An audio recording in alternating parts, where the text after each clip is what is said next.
का हर जीव मां के गर्भ से ही जन्म लेता है, लेकिन आपको ये जानकर हैरानी होगी कि आज तक किसी भी देवता की संतानों का जन्म उनकी पत्नियों के गर्भ से नहीं हुआ है।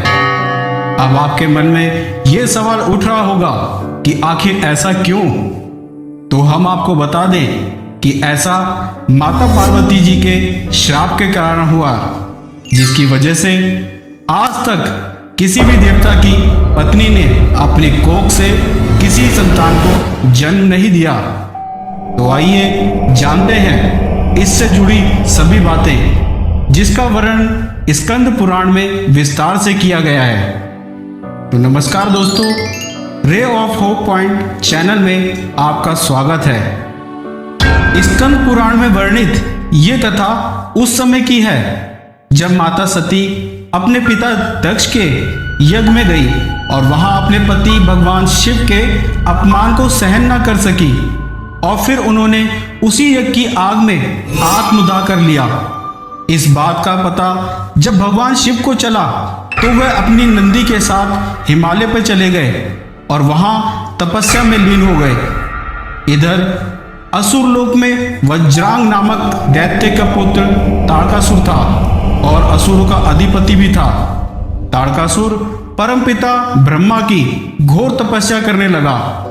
सैकड़ों साल ताड़कासुर ने घोर तपस्या करने के बाद एक दिन ब्रह्मा जी को प्रसन्न कर लिया। ब्रह्मा जी उसके सामने प्रकट हुए और बोले, हे वत्स, मैं तुम्हारी तपस्या से प्रसन्न हूं, अब तुम मुझसे वर मांग सकते हो। परमपिता ब्रह्मा जी की बातें सुनकर ताड़कासुर बोला, प्रभु, यदि आप मुझ पर प्रसन्न हैं तो अमर और अजय होने का वरदान दीजिए। तब ब्रह्मा जी बोले, हे वत्स, यहां कोई अमर नहीं हो सकता, क्योंकि इस संसार में जिसने भी जन्म लिया है उसकी मृत्यु अटल है। ब्रह्मा जी के मुख से ऐसी बातें सुनने के बाद ताड़कासुर बोला, प्रभु, तब मुझे ऐसा वर दीजिए कि मुझे भगवान शिव जी के पुत्र के अलावा कोई भी नहीं मार सके और मैं अजय रहूं। उसके बाद ब्रह्मा जी तथास्तु कहकर वहां से अंतर ध्यान हो गए। दोस्तों, दरअसल ताड़कासुर ने ऐसा वरदान इसलिए मांगा क्योंकि वह जानता था कि देवी सती के आत्मदाह करने के बाद भगवान शिव कभी भी दूसरा विवाह नहीं करेंगे, और जब वो दूसरा विवाह ही नहीं करेंगे तो उनका पुत्र कहां से होगा। लेकिन वह ये नहीं जानता था कि समय आने पर उसकी भी मृत्यु अवश्य होगी। ब्रह्मा जी से वरदान मिलने के बाद ताड़कासुर असुर लोक लौट आया और वहां का राजा बन गया। फिर कुछ समय बाद वरदान के अहंकार में उसने पाताल लोक और पृथ्वी लोक को अपने अधीन कर लिया। फिर ताड़कासुर ने देवलोक पर आक्रमण कर दिया, लेकिन देवताओं ने राजा मुचकुंद का सहारा लेकर ताड़कासुर को परास्त कर दिया। परंतु ताड़कासुर बार बार देवलोक पर आक्रमण करता रहा और अंत में देवलोक को भी अपने अधीन कर लिया। ताड़कासुर के हाथों पराजित होने के बाद देवतागण ब्रह्मलोक पहुंचे और वहां ब्रह्मा जी से बोले, हे परमपिता, आप ताड़कासुर से हमारी रक्षा करें। ठीक उसी समय आकाशवाणी हुई, देवताओं, तुम जितनी जल्दी हो पर्वतराज हिमालय के पास जाओ, वहीं तुम्हारी समस्या का समाधान कर सकते हैं। आकाशवाणी सुनकर सभी देवताओं को बड़ा ही आश्चर्य हुआ, परंतु सभी देवता बृहस्पति देव के नेतृत्व में पर्वतराज हिमालय के पास पहुंचे। फिर उन्होंने हिमालय से कहा, हे हिमालय, तुम समस्त पर्वतों के स्वामी हो, यक्ष और गंधर्व तुम्हारा सेवन करते हैं। हम तुमसे निवेदन करने आए हैं, तुम्हें देवताओं की बात माननी चाहिए। तब पर्वतराज हिमालय ने हंसते हुए कहा, हे देवताओं, मैं एक जगह से दूसरी जगह चल फिर भी नहीं सकता, फिर ऐसी दशा में मैं आप लोगों के किस काम आ सकता हूं। तब देवताओं ने कहा कि ताड़कासुर के वध के लिए आप ही देवताओं की मदद कर सकते हैं। यह सुनकर हिमालय ने कहा कि यदि ताड़कासुर के संहार में मेरी सहायता आवश्यक है तो मैं पूछता हूं, किस उपाय से आप लोग ताड़कासुर का वध करना चाहते हैं। वह शीघ्र बतलाएं, क्योंकि वह कार्य तो मेरा ही है। तब देवताओं ने आकाशवाणी द्वारा कही हुई सब बातें कह सुनाई। पर देवताओं ने कहा, गिरिराज, आप देवताओं का कार्य सिद्ध करने के उद्देश्य से भगवान शंकर के विवाह के लिए स्वयं ही एक कन्या उत्पन्न करें। यह सुन हिमवान अपनी पत्नी मैना से बोले कि तुम्हें एक श्रेष्ठ कन्या उत्पन्न करनी चाहिए। उसके कुछ दिनों बाद पर्वतों की रानी मैना ने बड़ी प्रसन्नता पूर्वक अपने गर्भ में कन्या को धारण किया। कुछ समय के बाद मैना के गर्भ से एक कन्या उत्पन्न हुई, जो गिरिजा नाम से प्रसिद्ध हुई। उस समय देवताओं ने फूलों की बड़ी भारी वर्षा की। संपूर्ण त्रिलोकों में प्रसन्नता छा गई। महासती गिरिजा का जब जन्म हुआ, उस समय दैत्यों के मन में भय समा गया और देवता महर्षि चारण तथा सिद्धगण बड़े आनंद को प्राप्त हुए। उधर जब गिरिजा 8 वर्ष की हो गई, तब एक दिन हिमवान अपनी पुत्री गिरिजा को भगवान शिव से मिलाने ले गए।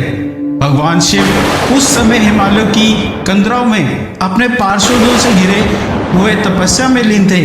वहां पहुंचकर हिमवान ने मस्तक झुकाकर शिव जी को प्रणाम किया और बोले, हे प्रभु, आप गिरिजा के साथ प्रतिदिन अपने दर्शन के लिए आने की आज्ञा दें। परंतु भगवान शिव ने आज्ञा देने से मना कर दिया, लेकिन देवी गिरिजा के बार बार अनुरोध को ठुकरा ना सके और प्रतिदिन अपने दर्शन के लिए आने की आज्ञा दी। अब वे प्रतिदिन अपनी पुत्री के साथ भगवान शिव जी का दर्शन करने लगे। ऐसा करते हुए पुत्री और पिता का कुछ समय व्यतीत हो गया, परंतु फिर भी देवादिदेव महादेव अपनी तपस्या में लीन थे। ये देखकर देवतागण चिंतित हो उठे कि भोलेनाथ तो हिम कुमारी गिरिजा की ओर ध्यान ही नहीं दे रहे, तो फिर तारकासुर का नाश कैसे होगा। इसी व्यथा में देवताओं ने कामदेव को शिव जी की तपस्या को भंग करने के उद्देश्य से बुलाया।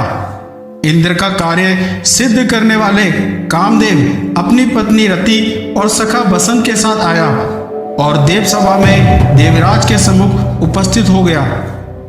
तब देवराज इंद्र ने कहा, यह समय देवताओं को कार्य सिद्ध करने के लिए तुम भगवान शंकर पर चढ़ाई करो। महामती, ऐसी चेष्टा करो जिससे भगवान शिव पार्वती के साथ विवाह कर ले। इंद्र का आदेश पाते ही कामदेव अपनी पत्नी रति के साथ हिमालय पर्वत पहुंचा। वहां पहुंचकर उसने अपने सम्मोहन का बाण भगवान शिव पर छोड़ा। भाग्य से उसी समय देवी गिरिजा उधर से गुजर रही थी, जिसे देखते ही शिव जी उन पर मोहित हो गए। तदंतर शंकर जी ने सब दिशाओं की ओर दृष्टि दौड़ाई। उसी समय दक्षिण दिशा में कामदेव दिखलाई दिया। ये देख भगवान शिव को समझते देर नहीं लगी और उन्होंने क्रोध में आकर कामदेव को अपने तीसरे नेत्र की अग्नि से भस्म कर दिया। उधर पति को अग्नि में भस्म होता देख कामदेव की पत्नी देवी रति विलाप करने लगी। तब गिरिजा कुमारी ने उन्हें डांडस बंधाते हुए कहा कि वे उसके पति को वापस दिलाएंगी। उसके बाद देवी गिरिजा हिमालय पर ही देवी रति के साथ शिव जी की तपस्या में लीन हो गई। भगवान शंकर की प्रसन्नता के लिए मन में उत्तम निष्ठा रखकर पार्वती उग्र तपस्या द्वारा आराधना करती रही। पार्वती के उस महान तप से संपूर्ण चराचर जगत संतृप्त होने लगा।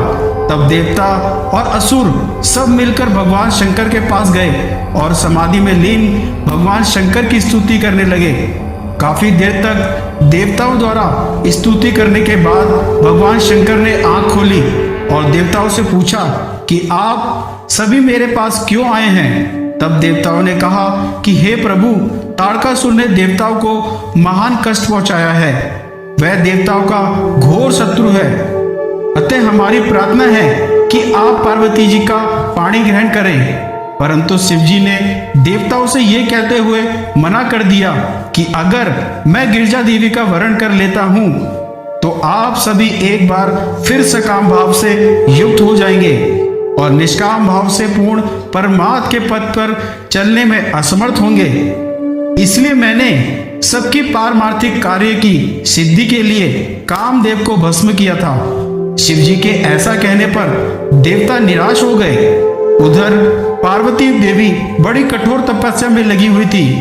उस तपस्या से उन्होंने भगवान शंकर को जीत लिया और फिर भगवान शंकर और देवी गिरिजा का विवाह संपन्न हुआ। विवाह के कुछ समय बाद एक दिन देवी पार्वती और भगवान शिव एकांत में अपने महामिलन में लगे थे। उसी समय देवतागण कैलाश पर्वत के द्वार पर पहुंचे और भगवान शिव की जोर जोर से स्तुति करने लगे, जिसकी वजह से माता पार्वती और भगवान शिव का महामिलन भंग हो गया। देवताओं के इस तरह के आने पर माता पार्वती क्रोधित हो उठी और वे कैलाश पर्वत के द्वार पर आ गई और देवताओं से बोली, बुद्धिहीन देवगण, आप लोगों ने असमय यहाँ आकर शिव और शिवा के महामिलन में बाधा डाली है। इसलिए मैं आप सभी को श्राप देती हूँ कि आप लोग सदा निसंतान रहोगे, अर्थात आप लोगों की पत्नियां भी कभी अपनी कोख से बच्चे को जन्म नहीं देंगी। पर मित्रों, ऐसा माना जाता है इसी श्राप के कारण कोई भी देवता और उनकी पत्नी आज तक माता पिता नहीं बन सके। तो मित्रों, उम्मीद करता हूं कि आपको हमारी वीडियो अच्छी लगी होगी। अगर वीडियो अच्छी लगी हो तो ज़्यादा से ज़्यादा लाइक और शेयर करें। साथ ही ऐसी वीडियोस के लिए हमारे channel ray of hope point को अभी सब्सक्राइब कर लें। आज की वीडियो में बस इतना ही। आपका बहुत बहुत शुक्रिया।